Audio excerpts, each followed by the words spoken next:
So I'm trying to find NU Print right now.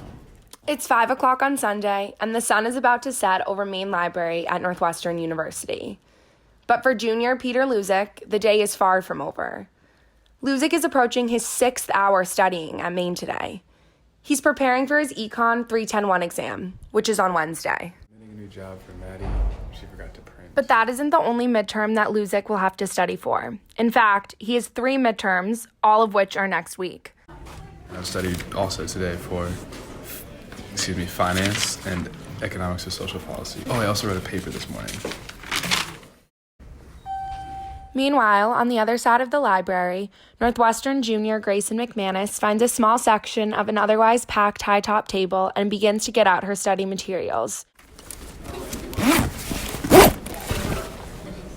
She, too, has 3 different exams next week.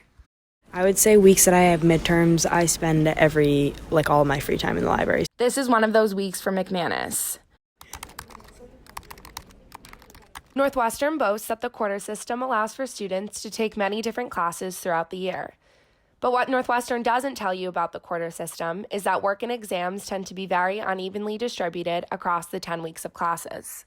I think the way that our classes are organized is not really practical. All of my midterms fall in weeks 4 and 5 and pretty much back to back to back, so consecutive days. I have to just cram for my exams, which isn't really a good way to study and doesn't really make you learn the material. But it's kind of how it works on the quarter system. What's up? Back in court, 2 hours later, little has changed. Luzik sits in his same seat with a practice econ exam in front of him and a half-drunk iced coffee. All of his ice has melted. I'm going to try to get to bed early, and I don't want to stay up late, but I probably will.